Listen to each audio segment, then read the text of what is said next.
Welcome back, everyone, to the Fight Against Boredom Starborne Players Podcast. We're your hosts. I'm Feka. And I'm BranxBro.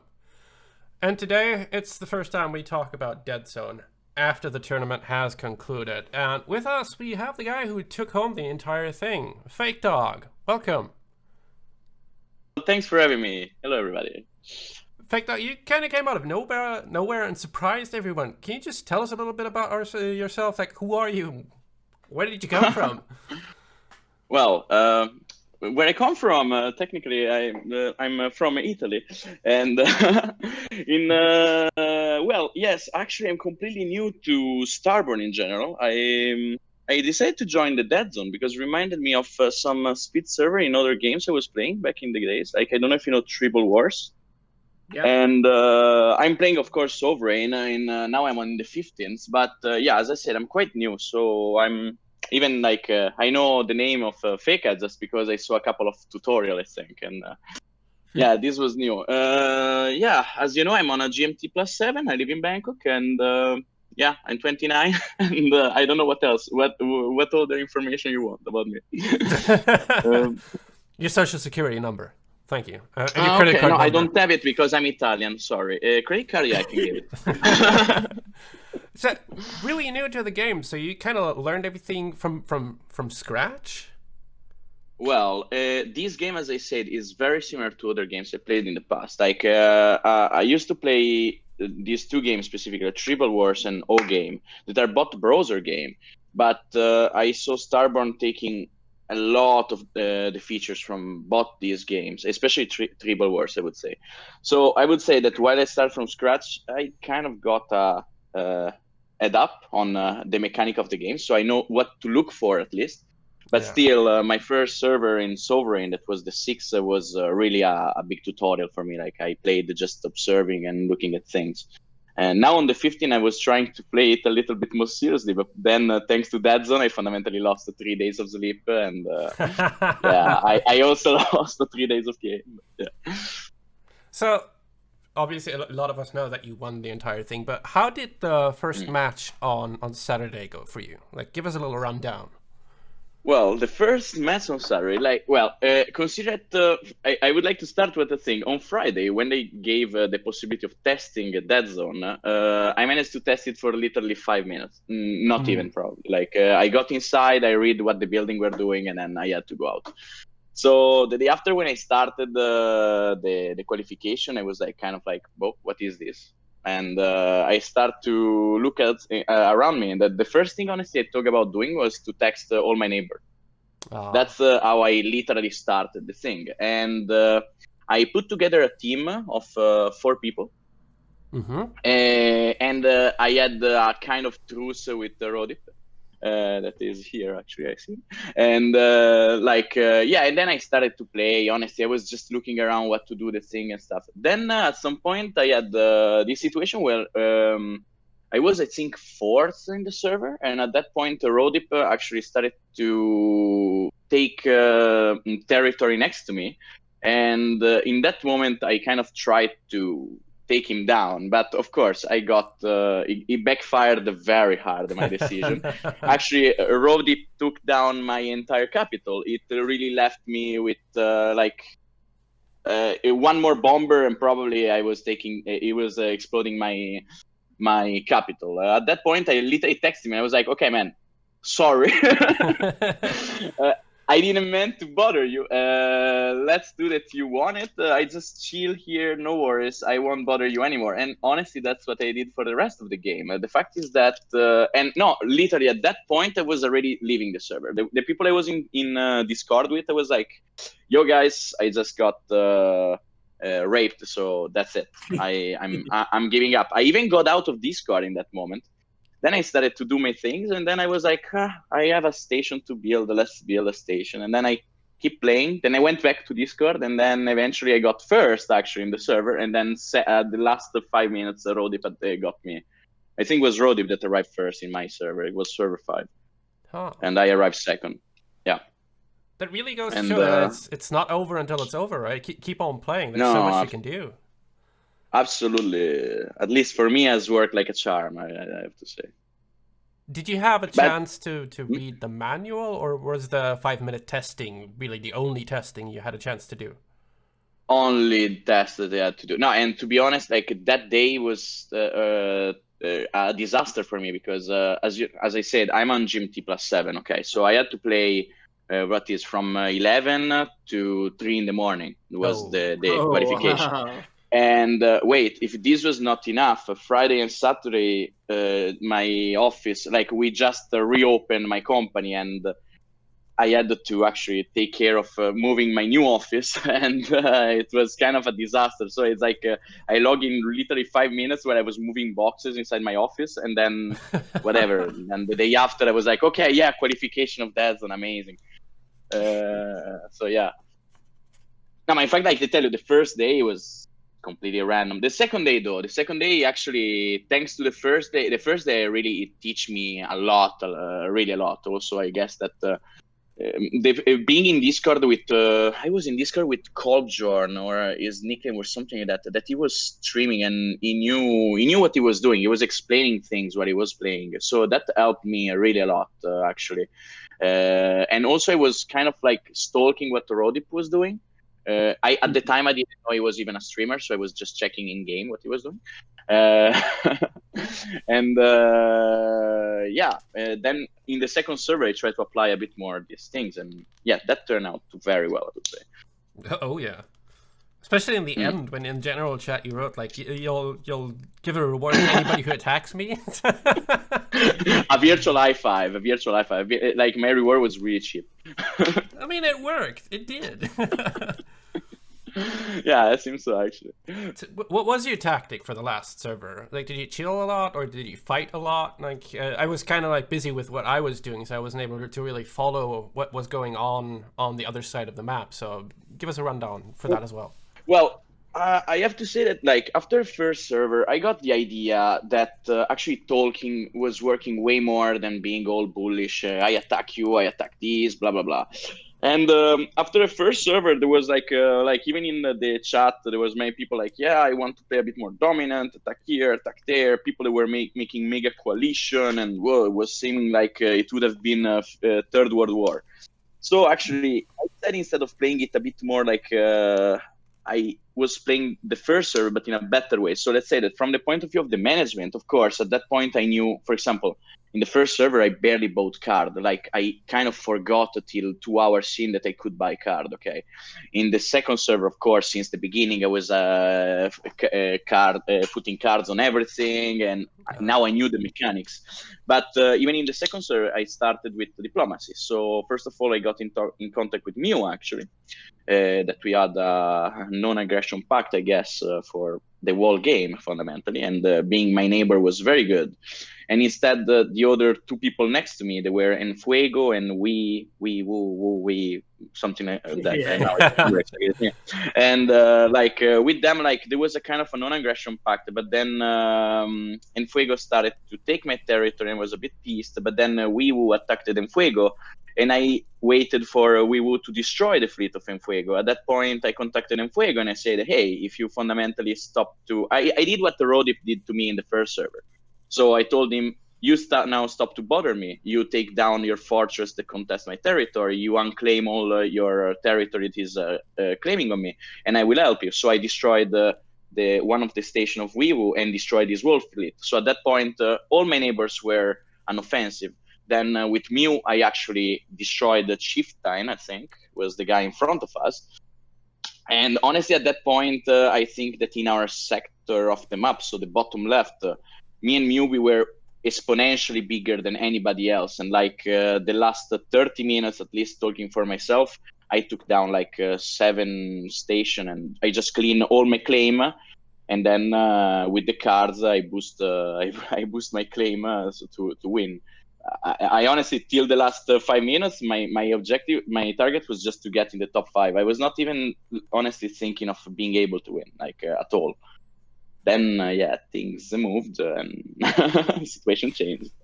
Yeah, like myself, until the end of the match, you weren't really high up on the leaderboards. I don't know if you did it on purpose or not. I know I did. I kind of like wanted to hide a bit to not be a big target. I had my fortresses and my cards ready, and then when I thought it was time to go for the points, I just put all the cards on. There is a part that I did it on purpose. There is another part that instead was due to the moment, in the meaning that the part I did it on purpose is with Mew, I had a lot of contested territory. And when, except the last literally 30 seconds, I didn't claim my territory. So I had all those 3-5 X's. Like I just one of 10 X's, right? The game. Those 10 X's were the claim that I had contested with Mew. So till the end, the only thing I care about was destroying all my neighbor and grow my stations so that I could get as many X's as I could. And there is not that I could do so much. I had a time limit for building the fortress and everything. But just the last minute instead, and that's the part that instead I literally hid till the end, I bought all these cards that were giving +2 to my claim strength. And the last, literally the last 30 seconds, I change on all my station. I put this card, and there I got the 10 claim that got me winning. Yeah, that's a big card. Going for the claim strength, so you outcompete people who might not be thinking about those cards, and it does a lot. That gave me a lot of claim. And then I had two of those strategic hexes that gave me the +10 victory points. One of them was the one I lost when Kolbjorn sabotaged me.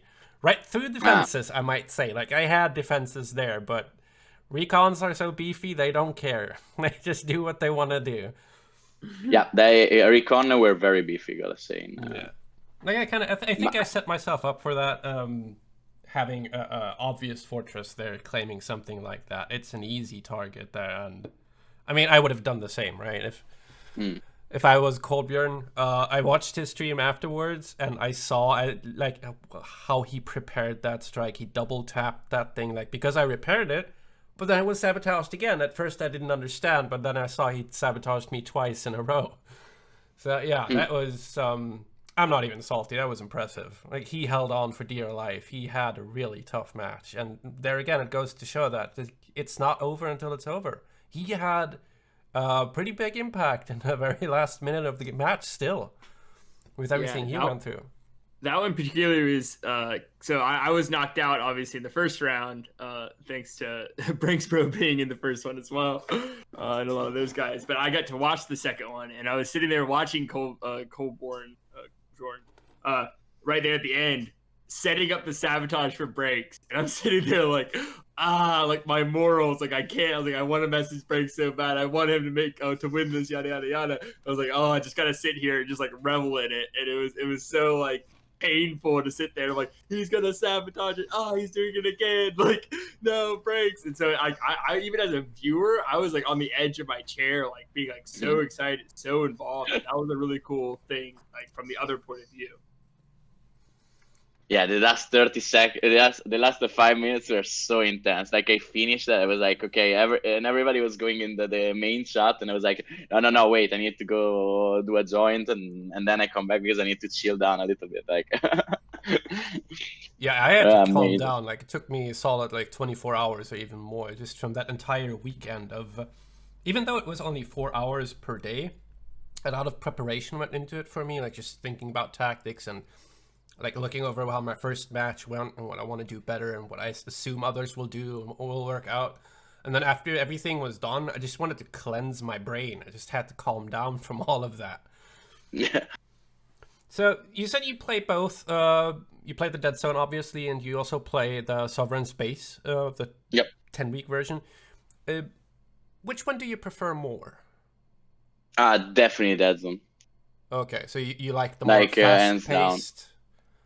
Yeah, but I mean, just for the fact that Deadzone is something that you sit, you play intense from the beginning till the end, and then it's over. I think you cannot really put them on the same, to confront each other, because it's they're two very different kind of game. But if you have to ask me literally in this moment which one of the two I would like to start a new server on, I would tell you Deadzone, because Deadzone I start and I finish it. But the nice thing of Sovereign is instead that, like, for example, now I go back to work, and while I tell to my employees what to do, I can play video games, like, and I look like I'm working so hard also, like, doing that. Like, no, guys, even my girlfriend, like, when she see me playing Sovereign, she's like, "Wow, you're working," because she see all the spreadsheet of the Yes. of the fleets and Project. stuff, and like, "Oh, but you're working so late," and I'm like, "No, actually, I'm playing video games." It's like, wow.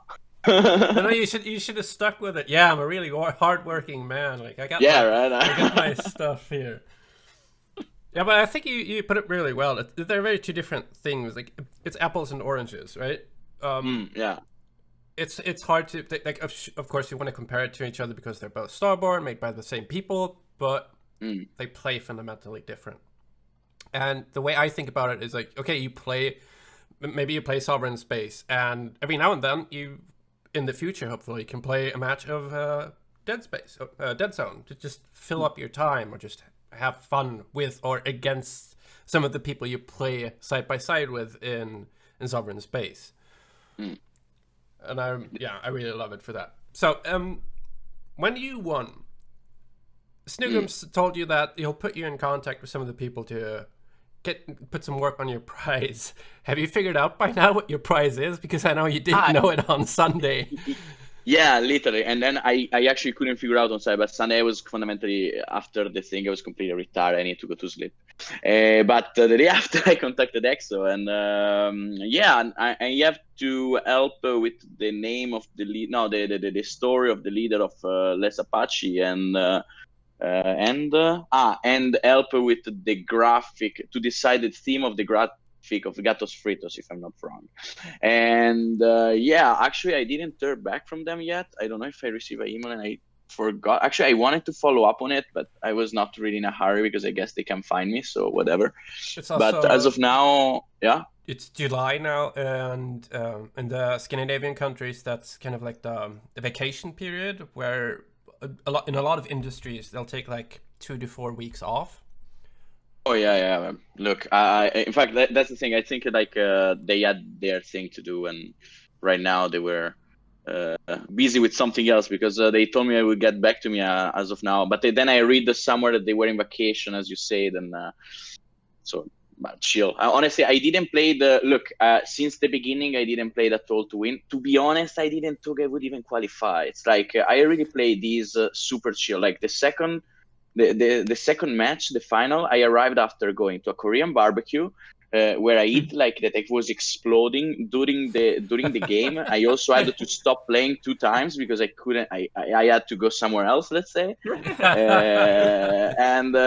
Really, I just played because it was very fun. Then actually turned out well. And now I don't tell you that I played completely random and I was like, oh, I got lucky, I won.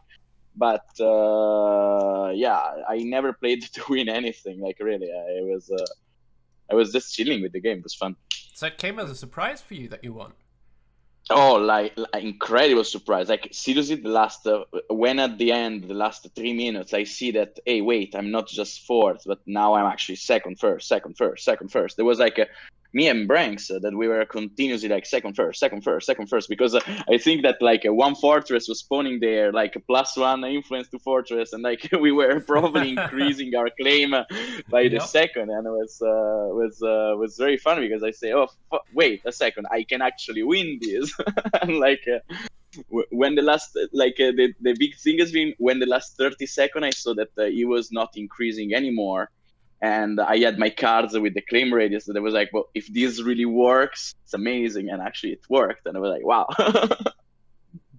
Man, congrats for pulling it off. Like, I'm super happy that somebody that was it's kind of new to the game was able to compete at that level. That means that the people that played a long time in the Sovereign Space don't really have an advantage. Like, the game is different enough to where a somewhat newcomer can compete at the same level, and a level playing field is what a lot of us really want. And I mean, there are a lot of people that put a lot of time into preparing, going over the numbers, like running the math, doing the spreadsheets, and really try hard it.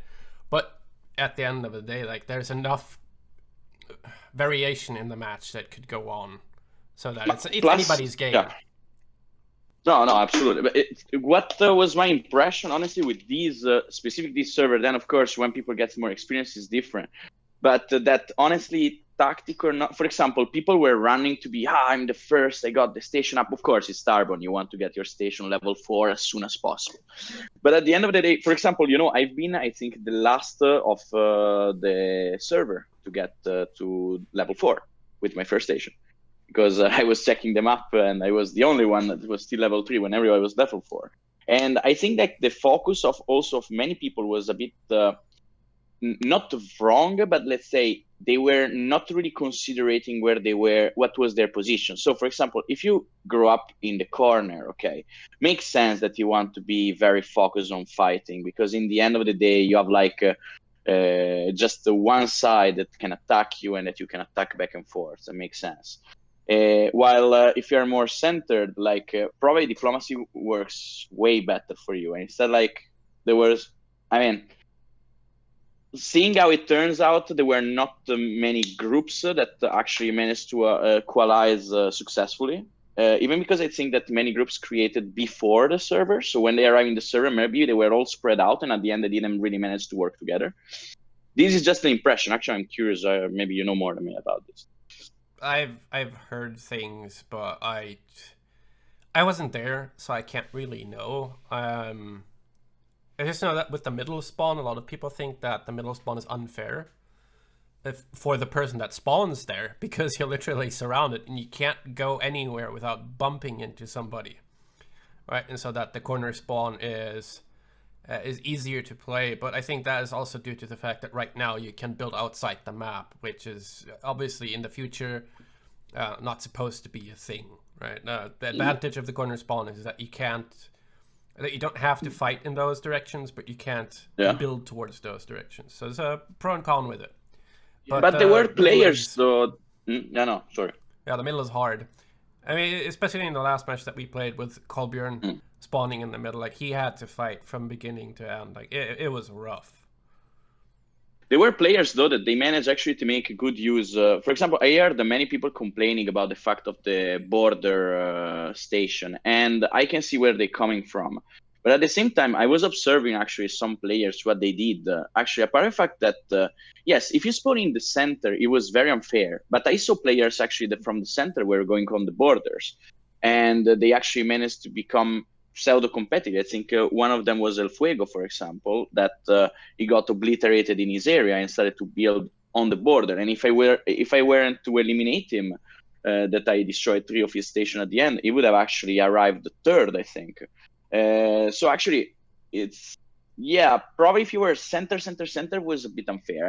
I can see that. But already if you were the first ring outside the center, the possibilities were a lot. And anyway, border was not necessarily great. Like take for example Flying Potato, my fellow Italian countryman, like that he got destroyed by a Rodip, and he was completely border actually, and he was even allied with someone of his neighbor, but it has been not enough, it seems like. I think specifically with it being a free-for-all, I think it was some really cool opportunities to like watch these like alliances form kind of like dynamically, and like you're kind of hitting on before, even people that there were definitely some pre-mades going to before. I at least saw it just as a spectator. People were just wanting to tell me stuff because they're like, oh, look what we're doing. But regardless, like you're saying, you spawn into the game, and if they're on the other side of the map, that alliance is worthless. It's like, oh, congrats. Like now that person across the map who wasn't going to attack me isn't going to attack me. So it was cool to even see those people ended up, still forming their own alliances because they tried to do the pre-made thing. If they're next to him, maybe they did it. But there was just so much backstabbing and so much betrayal that you could really see, especially I think like the biggest pre-made, I heard there was this rule like, okay, after the 3-hour mark, like no more alliance. And so there was a ton of crossfire, but like what does that first 3 hours even really give you if you're all of a sudden going to get like backstabbed because you didn't build in preparation for all those people? So it was really cool. I like the system of like, just one winner. If we're going to go free for all, it seemed a little bit more weird, like in those first rounds, where like 5 people did go through. You definitely saw like 5-man like groups, or at least smaller groups. Like, okay, all 3 of us can win. Let's try to push this all over there. And I know I definitely tried at least attempting to do that with like Muse. And some of the guys around us were like, okay, 5 of us can get through, like we're in here now, let's try to form up something. So just that dynamic in general was definitely interesting to see, because you don't get that in Sovereign Space. Yeah, I liked it. I had deals with people around me on the last server, or rather, not really deals, but communications with a few of them. And I could see, like, throughout the match, depending on what happened on the map and who won certain fights or lost them, the dynamic changed. Like, some guy told me, like, oh, I had a deal with the guy that you just destroyed. I guess I'm helping you now. Like, yeah, you better. You just voted as alliance. Yeah, like I strong on myself in there. It's like I'm the boss now. I am the ally now. Yeah, exactly. But to me, struck me though the thing that I love the most, honestly, about this has really been the component of talking with players, because it really makes even just the fact, for example, of telling to someone, hey, I just saved you, now you unclaim everything that is contested. That's amazing.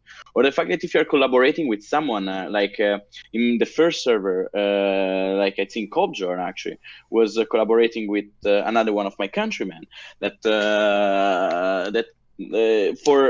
they took bot a moon, and they were like, oh, you unclaim these, so then we bot get the effect of that. It's actually it was mechanics that were very nice, especially because in a 4-hour server it's very, how to say, active, like you have there going on things.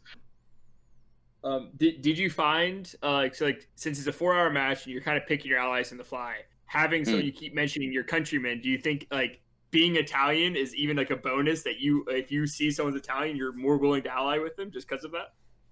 Actually, no. And this I tell you, not only as a player, but even as an expat in an Asian country. I usually not avoid Italians, but let's say I don't at all look for them.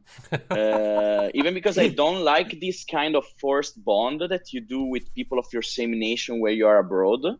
So I actually usually avoid Italians. But in this case, literally, the first server, my neighbor that is called Xavier, I think, was Italian. And we start to talk, and I'm like, oh, come on Discord. And he's like, okay, but I'm not super proficient in English. And I'm like, wait, where are you from? Italian. I'm like, ma vacca, guy. It's like, amazing.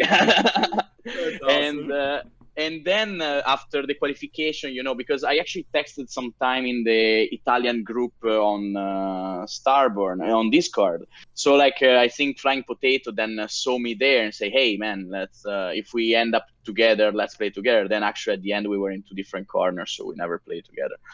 But being an Italian doesn't help you in this game. It's not how you win this game. Trust me. Yeah.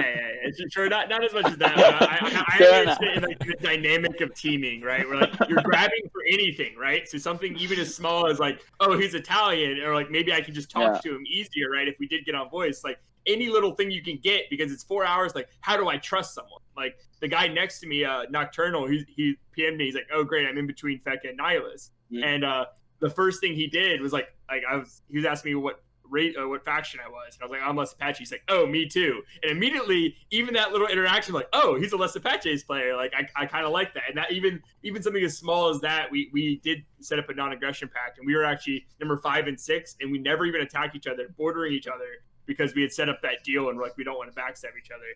And so even something that small, so I imagine like a country thing. But you also see a lot of alliances in sovereign space, like you see the big French groups, Russian groups. So it's just an interesting. No, of course. There is even the Italian one in some server. But you actually brought up an amazing point. But there is the fact that there is the human component, in the meaning, like in the moment in which talking matters, and it's not just about, let's send my spaceship to the other guy and destroy him.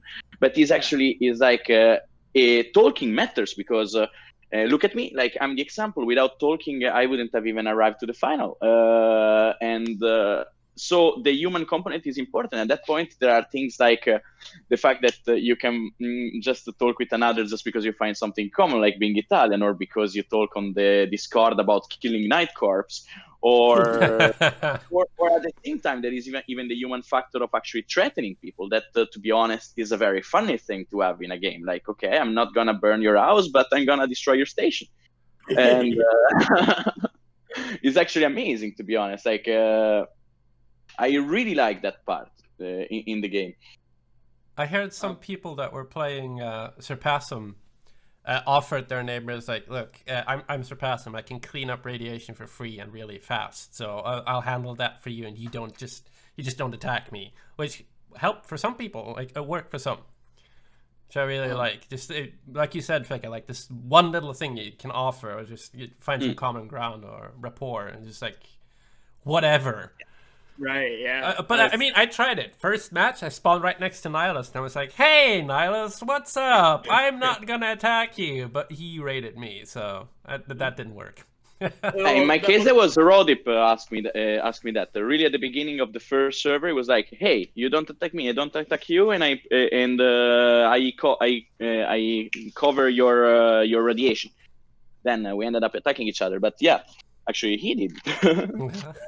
Yeah, I got two great examples for that. First of all, I got Nios' point of view from that like engagement with you, and he's like, "Yeah, I messaged Branx, and you know how like Branx is like, I don't necessarily want to ally with anyone." And he's like, "You know what? That's not an ally. That's like whatever." And I'm like, "You know what? I've played enough board games with Branx to know he sits there and like won't talk to you. You never know what's in his head. Like, is this like." Did not want to spawn next to Branx, and that was definitely one of the things I went into. So like, he can be your best ally, but you don't know because he doesn't tell you because he doesn't like want to put all that out there. And then the other one is Dahl. We got to talk to him on Trist's podcast on Tuesday or something like that, and he said that was actually he was a Surpassing player that did that exact thing you're saying. He started out the game by immediately cleaning up everyone's radiation that was around him. Every time he cleaned it up, he PM'd them and said, "Hey, I just cleaned up that radiation," like with like maybe like a smiley face or like, "Hey, like I did it for you," right? And no one attacked him in like basically the whole first game because everyone around him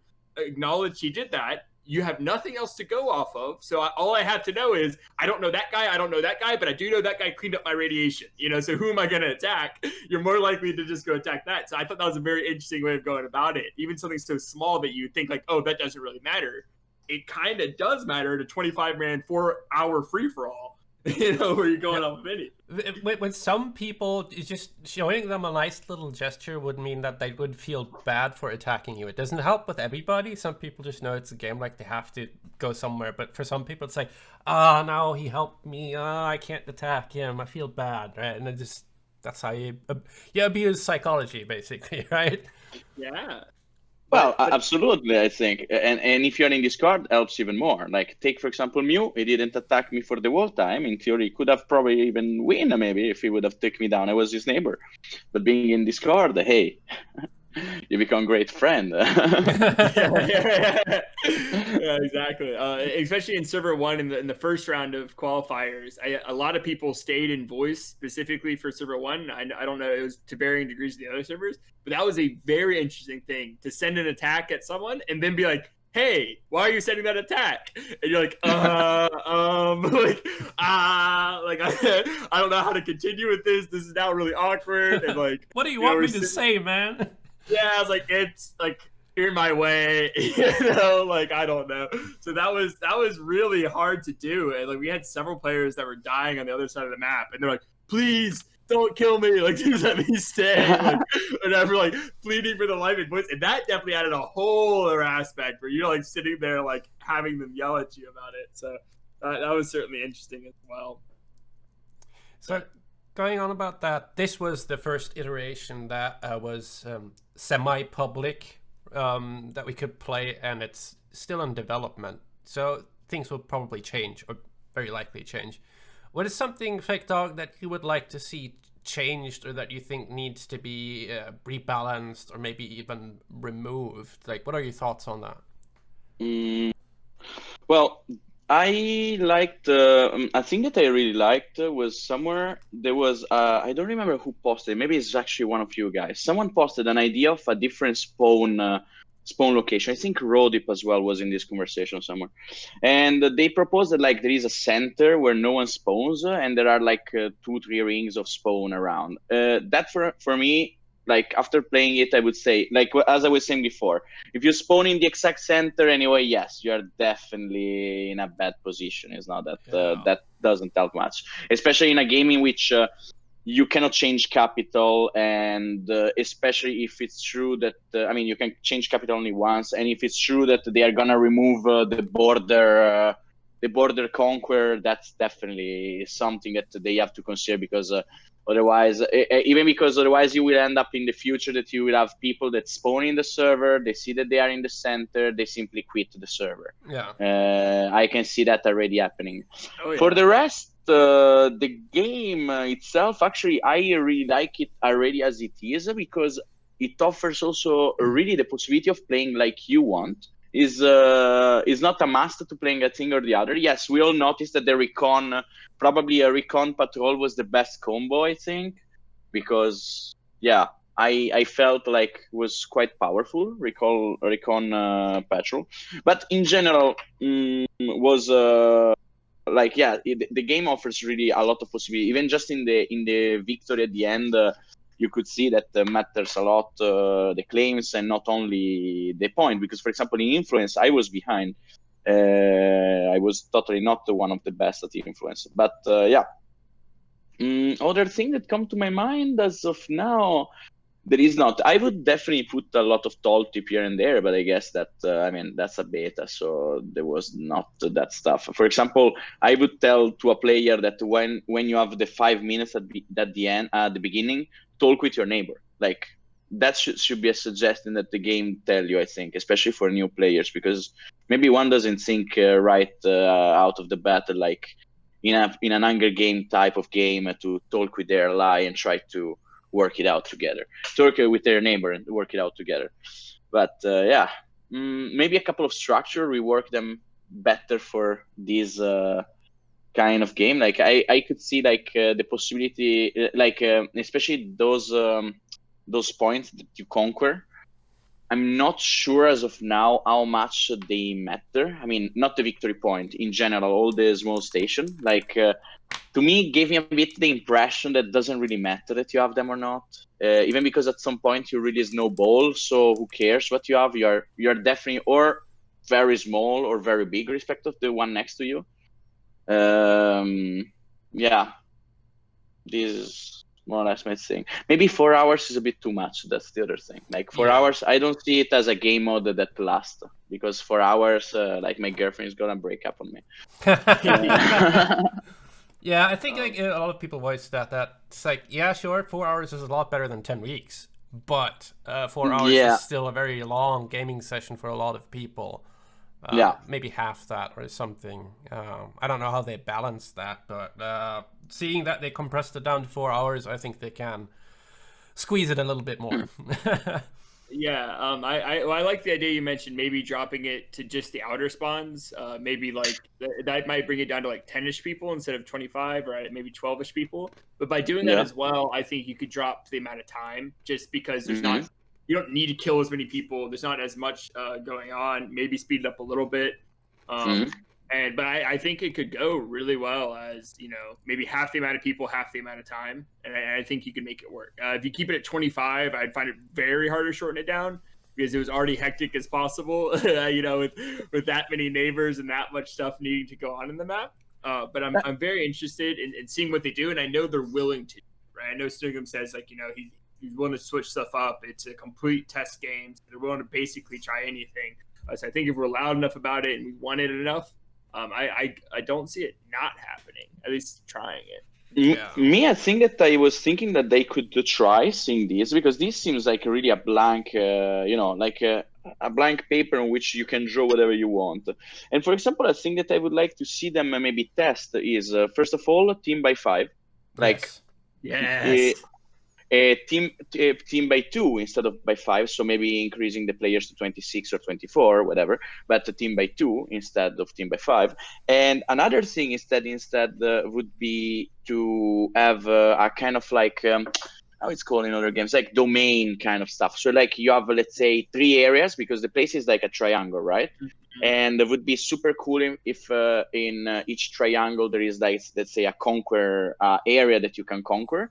And one of the target, another modality could be actually conquering the area. That would be super cool. I think you could play a lot of this kind of stuff. But okay, virtually you could even play something like, if you play a 5 versus 5 versus 5, like having something like mechanics that's conquer the flag. So you have some kind of flag in the center of the game. If you conquer that spot, you can move it around among the station, and the other group of players can try to take it down and get it back to their station. Something like that. I actually could see it happening really easily, actually. And I would really like to see the developer experimenting with different mode in Deadzone.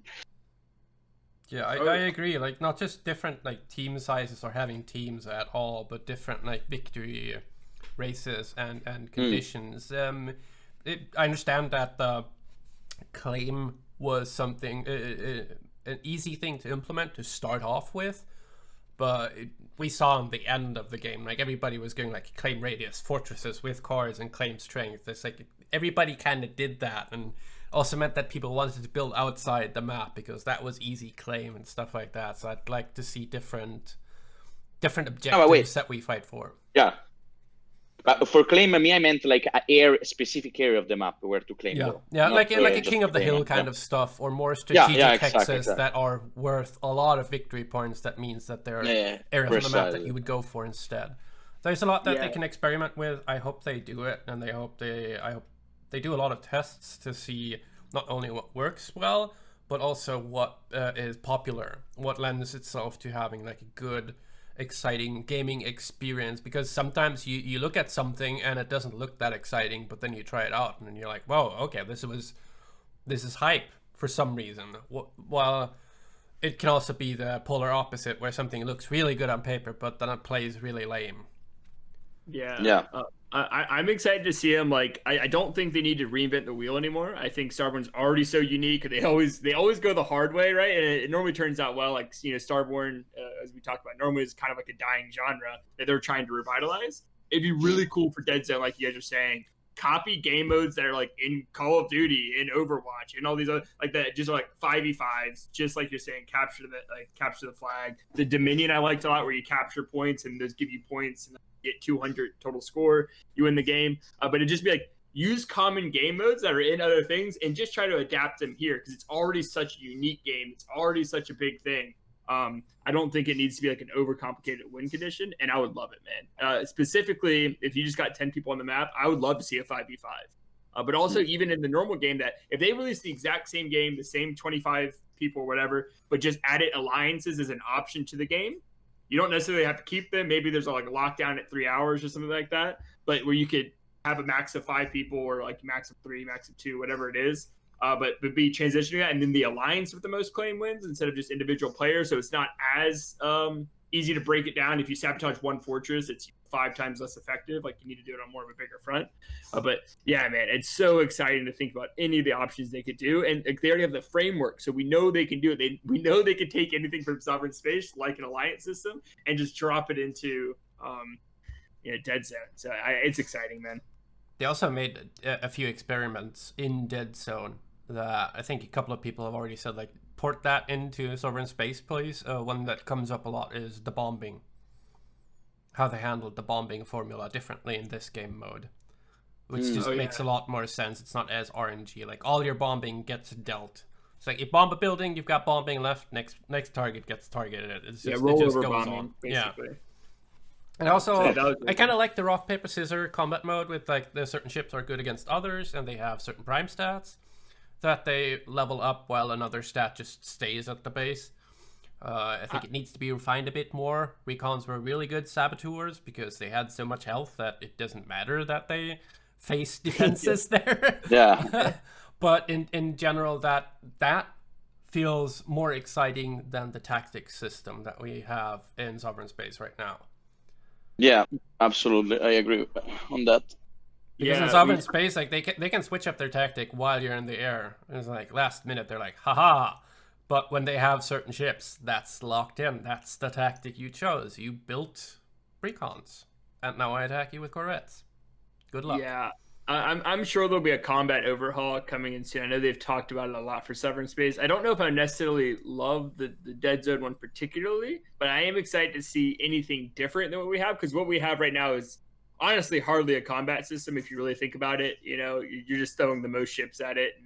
Yeah, that's kind of how you win. There's been a little bit of a flare with the Gatos thing that, okay, but now you can do this. But in general, but a lot of the excitement from Sovereign Space doesn't come from combat. So it was kind of refreshing to see that Deadzone where you could make combat decisions, and that definitely was exciting. Yeah, I mean, I was thinking a lot like leading up to Sunday, like what kind of ship spread am I gonna build? Because I always thought about like you build a heavy type and then a small ship of another type to like shore up your like defend against what would counter your heavies or something like that. You don't go all in on one type.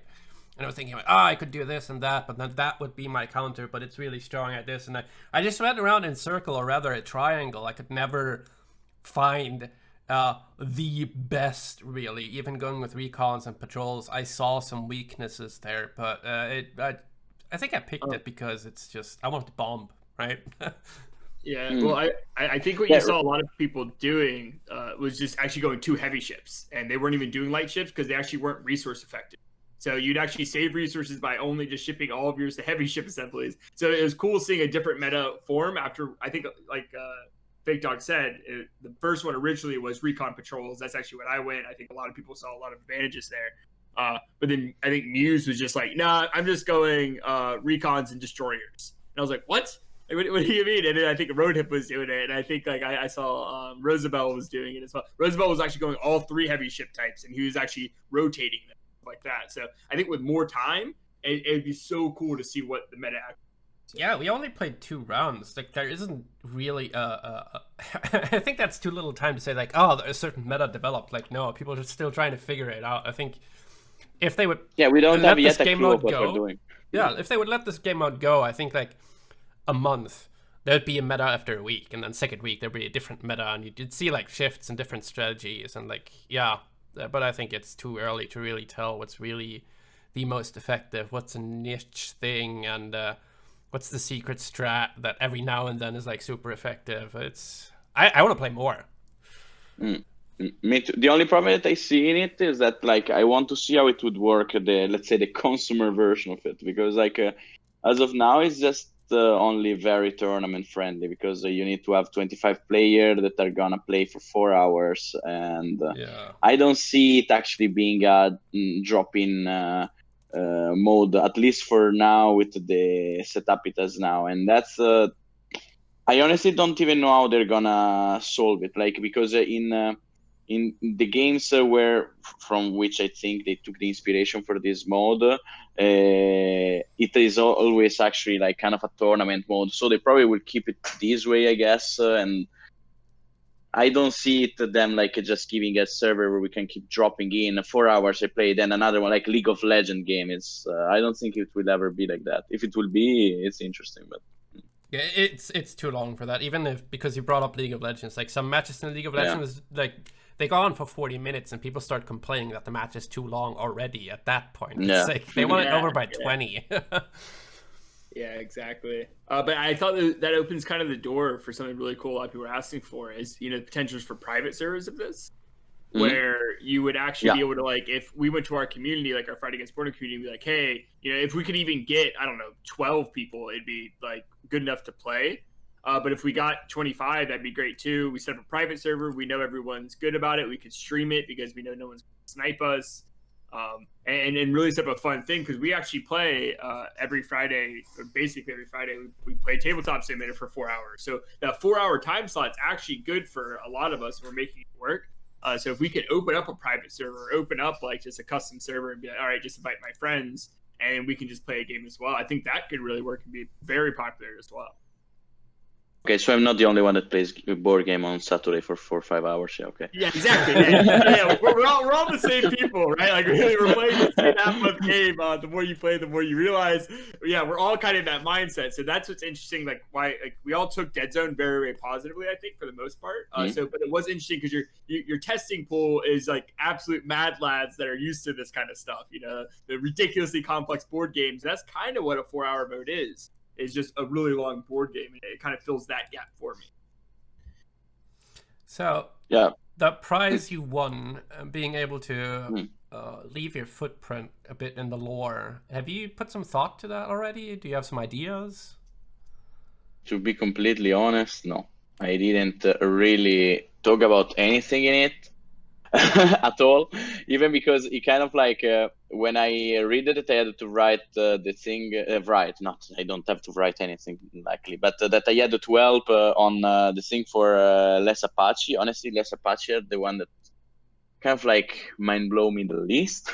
Yeah. So the only thing I was joking with myself was like, oh, I have to decide the name for the thing. Okay, let me think of a name that sounds like something like Native American, and I was thinking something like that. But that's and I didn't come out with anything. I actually was wondering if the name of my girlfriend would work, but then I thought no, because mine definitely doesn't work. So I was thinking, no, I might need to be a bit more creative than that.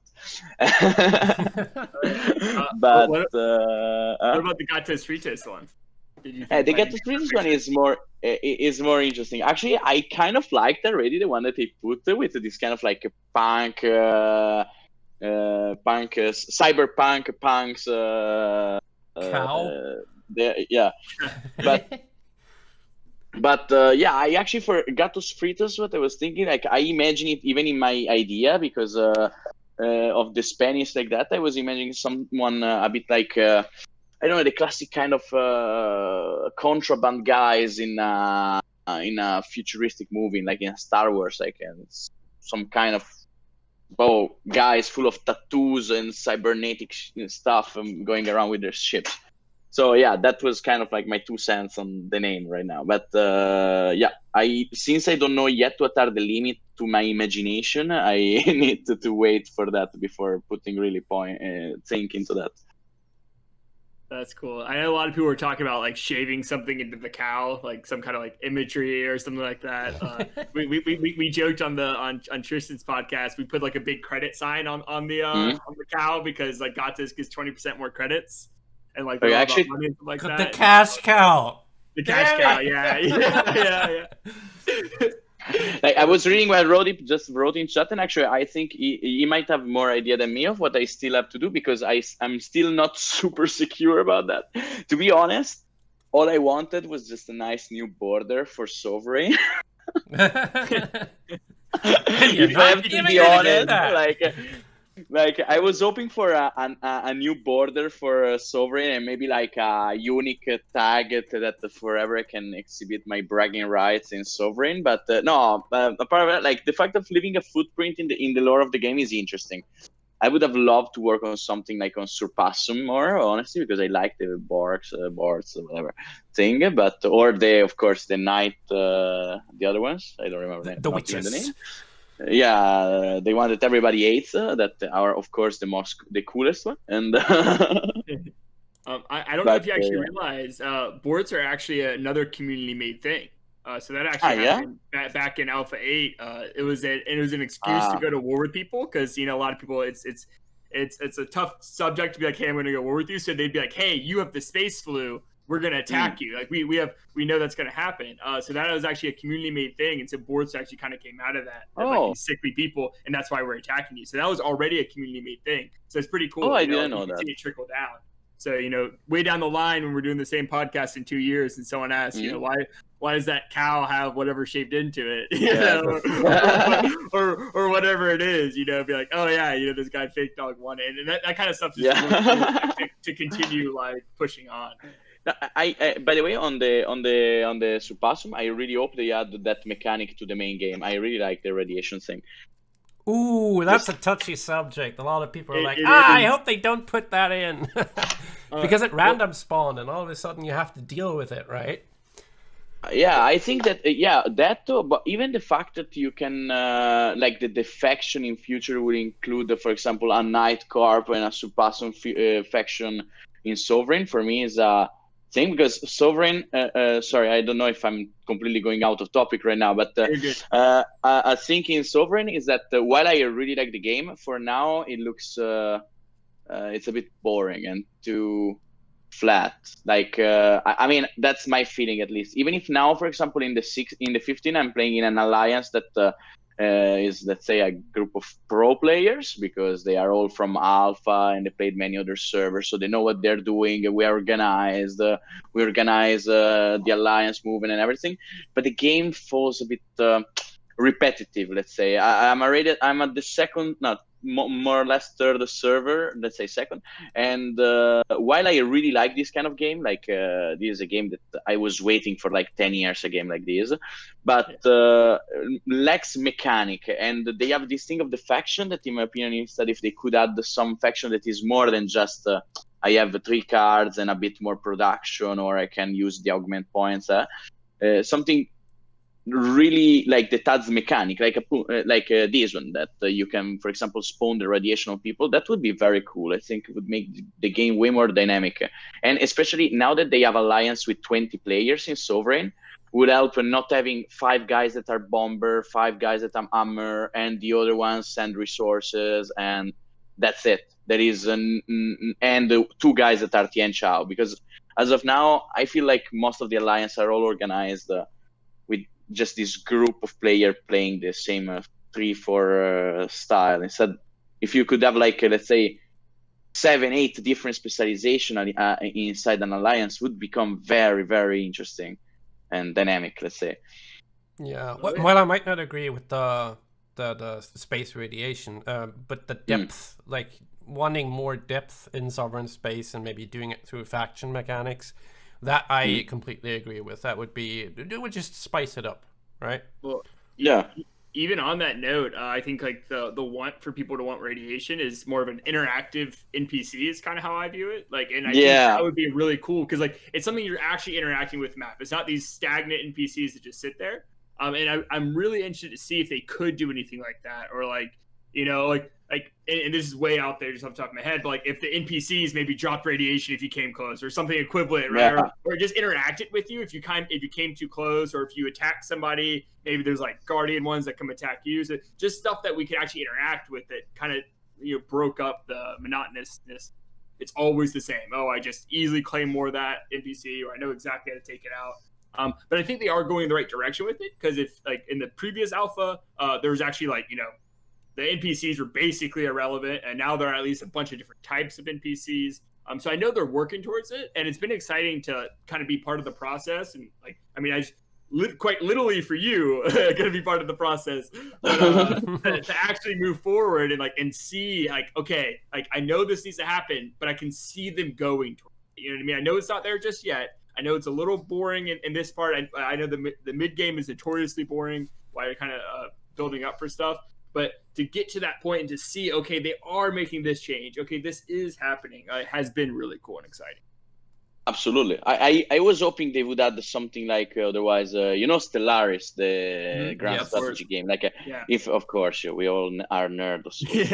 But no, but like if they would add some kind of like server event, like something like Arrives the Kraken or whatever, and actually players need to work together, especially for the starting areas.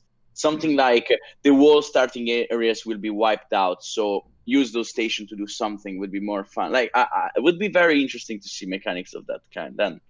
Well, honestly, that even being like the actual event thing, instead of like events just being you click for 2 hours, you know, it'd be like, oh, you know, this event's coming up in 2 hours, make sure you're around, or make sure can you do this, or else, you know, a bomb's going to explode and take out any stations nearby. And maybe even like if it spawns your enemies, you go try to sabotage your enemies so this bomb goes off. And there's just different types of things you could really do with it. But yeah, that kind of stuff would absolutely be exciting. From what I've heard, if they experiment, or rather when they do these experiments, we're going to see it in Deadzone or whatever name it has in the future, or the next little thing, because they said it works really well as a test bed to experiment with that stuff, because you don't like affect another 8-week server with something that might be a failed or very buggy experiment. The 4-hour format lends itself much better towards it. So yeah, keep your eyes open for more of those 4-hour matches for the sick new mechanics that might be completely wild and coming to your neighborhood very soon. small spoiler, but I don't think it's too much of a spoiler, because Gretcher told us on Thursday he was actually in the official Discord, so if you guys ever see him, but he definitely hinted heavily to a game mode that would be about half as long and more focused on stuff that's NPC based and stuff like that, where it's actually a lot more interaction. But I think that Branx hit it on it so much is they're not necessarily like they have a solid game, right? Sovereign Space, even for like the small boringness and like whatever problems we have, it is basically getting there close to a full game. Where adding stuff like that could rapidly change the meta and change everything, so that they're willing to do these smaller matches like Deadzone or maybe even this other game that they might come out with, or all these different game modes where you still have the Sovereign Space, it's fine. And if anything works really well in these smaller game modes, adapt it to Sovereign Space. And that way you're not, like Brink saying, you're not ruining a 2-month server with something. Yeah. And like Boredom just said, Fakedog, you're spitting out some really great ideas. I hope you become a staple part of our community and stick to the feedback channel and keep giving your ideas. I guess people will pick up on them and just run off with them, do the wild things, and maybe at some point the Solid Clouds employees read what you said and they're like, oh, that sounds good. Well, hope I can contribute. Yeah, please do. Thank you for coming on the podcast today. It's been a wonderful experience talking to you and just like going over how the tournament went and just meeting another nerd, right? Yeah. Thanks. It has been a pleasure being here. Also, my first podcast ever, so fantastic. Yeah, we took your podcast virginity. Woo! Yay! Pop this cherry. Thanks a ton, man. Seriously, this is a good one. Bye, guys. Bye-bye. Have a good one, everybody.